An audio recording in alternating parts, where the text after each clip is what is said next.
Welcome. This is a continuation for some of you and a standalone practice for others. So we're going to begin standing. We'll take feet hip-width apart and bring hands to the top of the buttocks. Roll your shoulders back and your elbows back and open up the chest, lifting the chest towards the ceiling in a gentle upper back arch. And you can take this deeper if you like, but be mindful of your body. Feel where you're at right now. Heart continuing to lift up. And then release, fold forward. Take a couple moments letting the upper body release down. You can bend your knees a little or a lot. And you can take any arm position, any movement that feels right for you.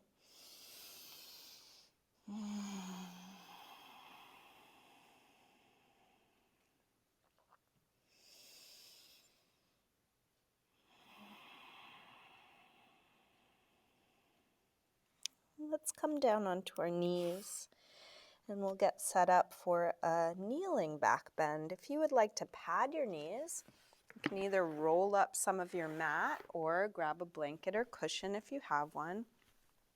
And we'll come up to a tall kneeling position. So just like we did standing, we'll have hands on the top of the buttocks, roll the shoulders back, the elbows back. Lift the chest. Try not to collapse, but keep lifting as if there were a magnet in the chest floating up. You're welcome to stay here.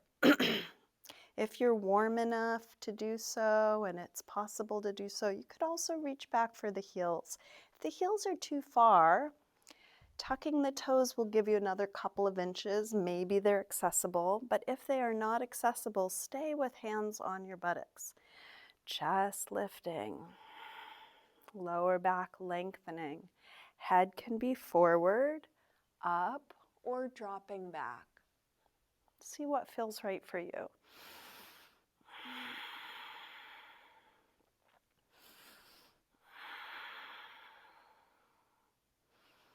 When the pose is complete, release and come to sitting. Just neutral spine, relaxing. If you would like to take another one, you're welcome. You can take it gently or more deeply. And if that was enough, you can just stay resting or head on to child's pose, where we'll all be going in a moment.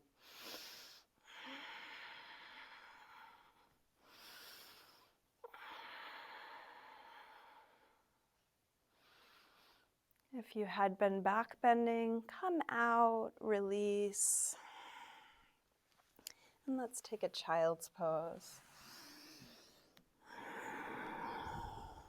Forehead to the floor, arms relaxed.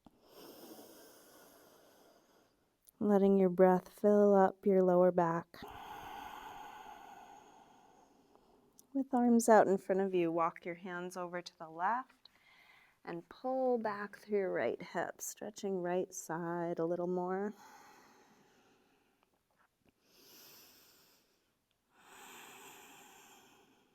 Come through center and over to the other side. Pulling back through your left hip, stretching left side a bit more.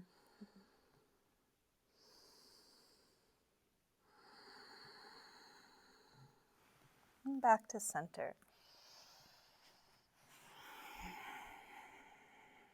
Let's make our way to sitting. Extending the legs forward. Might take the flesh of the sit bones back. And if the bowl of the pelvis feels like it's tipping backwards, you are welcome to sit up on something. A little lift under the hips can make a difference getting that tip forward. We'll begin with hands on the floor, lengthening. And then fold whatever amount is possible for you.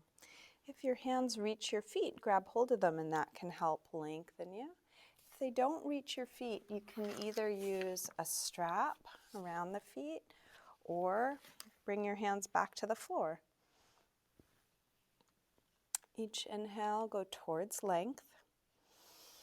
Each exhale towards folding, whatever amount is possible. Breathing here.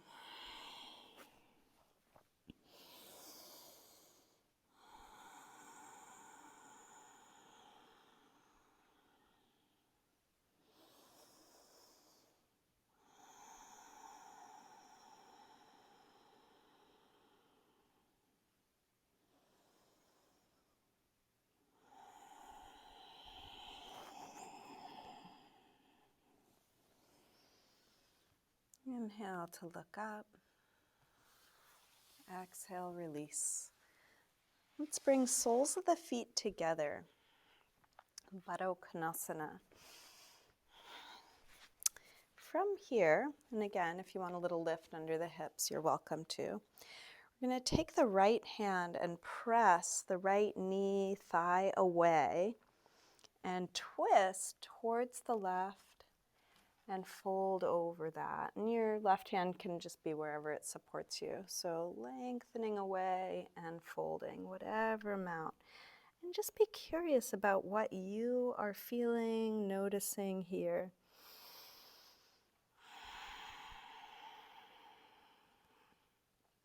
In the beginning, it can be very useful to have a teacher tell you exactly what to do, talk through each shift, each adjustment, and what you might notice as you go. But think of that as training wheels. And as soon as you're ready, you get to explore in any way, and you get to notice what's really happening in your body, which is most likely unique.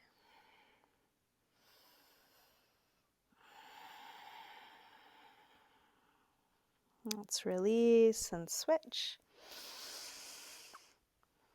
So left hand presses left knee, thigh away, twist and fold over the right.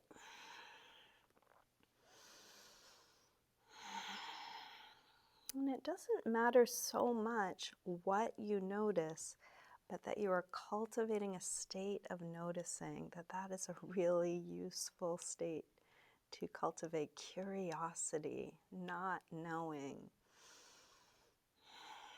The mind may not like it. The mind likes to know, wants certainty, put things in little known boxes.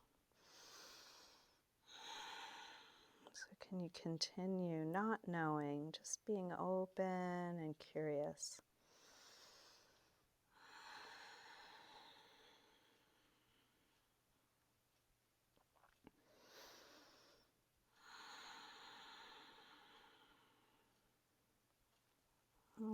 Let's release.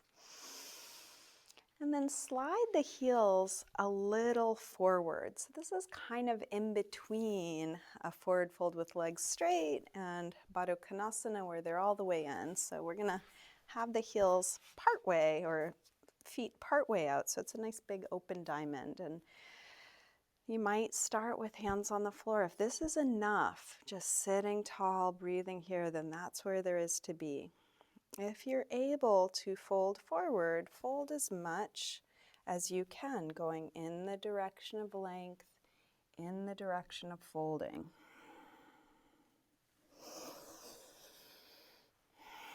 You don't need to get any further than you get.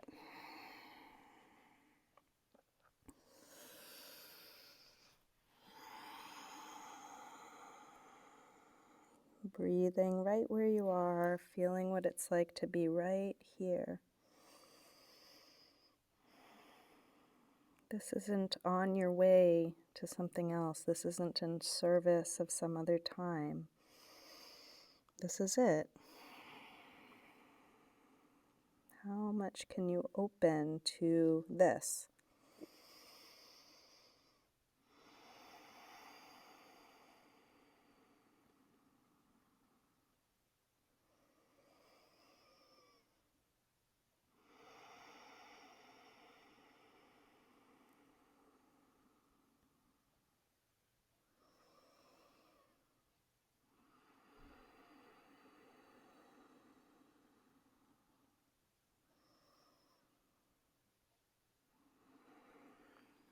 Inhale, look up. Exhale, release.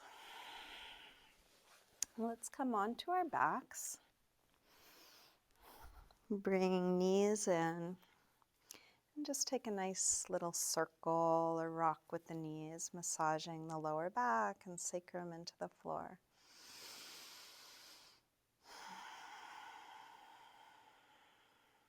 Grab hold of just your right knee, drop the left leg long, squeeze this knee in as close as you can, and then take it across for a spinal twist. Open out through your right arm, let your knee and shoulder release away from one another.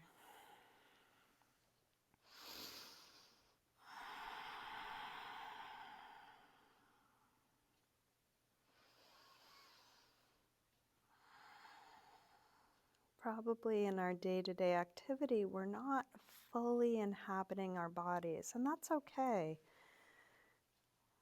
But right now, can you fully be in your body, feeling all that there is to feel?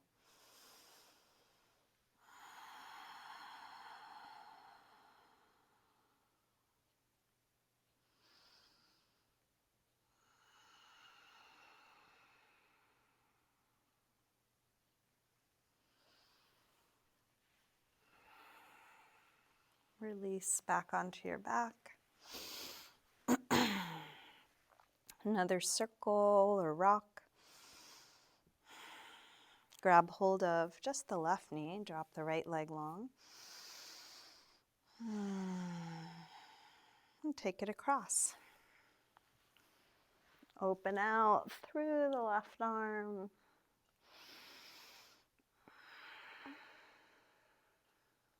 So when we commit to curiosity in this way, the likelihood of discovering interesting things in our own unique body and learning from trial and error, learning from experiencing is greatly increased.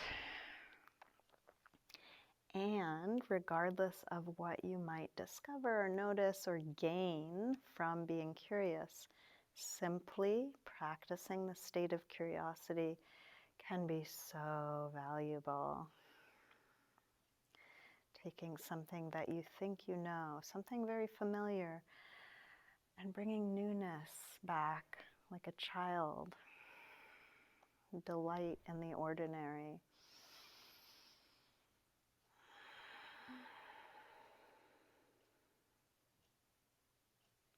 Let's release. Roll back onto your back.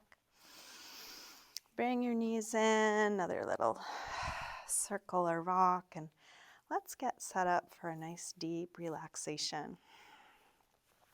So if there's anything you need to do before that, take care of your body. If there's some last pose or stretch or something you want to do before coming into Shavasana, take your time. If you could adjust your clothing or your props to be more comfortable, it's worth it. So maybe a little something under the knees or thighs, maybe put on socks or cover up with a blanket.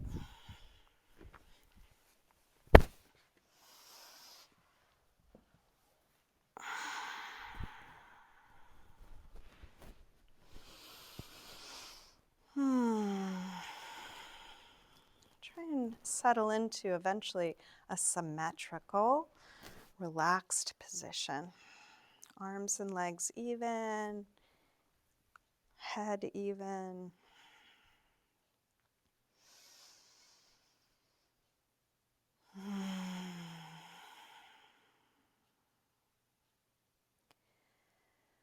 And then gradually unwind, let go, letting go of as many layers as you're able.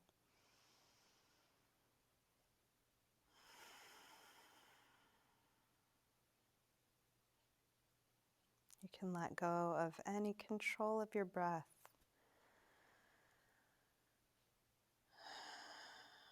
The breath will continue. You don't need to do anything about it.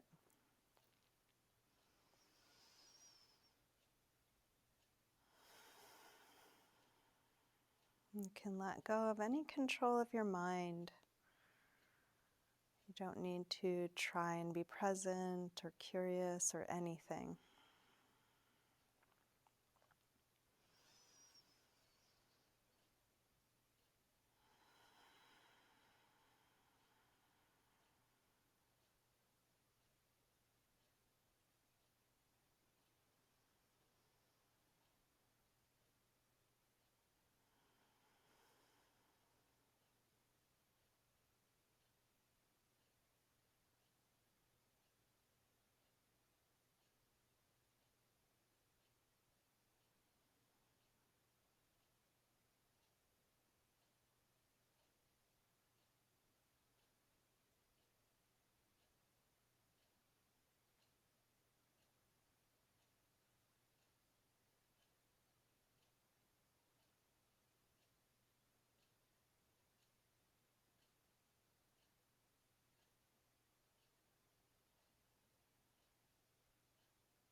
Slowly begin to wiggle your fingers and toes.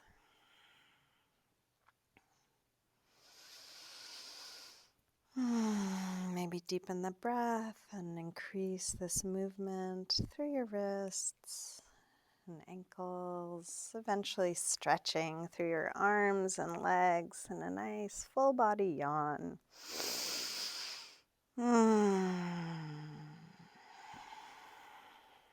When you're ready, bring your knees in. Roll to one side, pausing there for a moment. And then use your hands to help you up to sitting.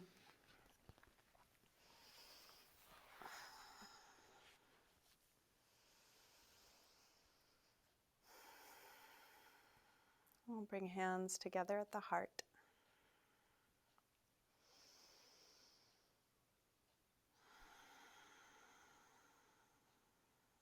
And just take a moment to honor the highest and best in you, who you really are.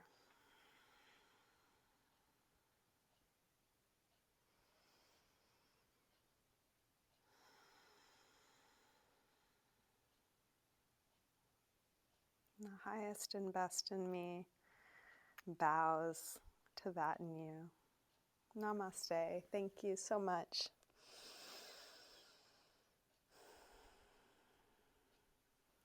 Thank you for practicing. Thank you for taking good care of yourself. Thank you for having this interchange with me. I really appreciate it. Enjoy your day.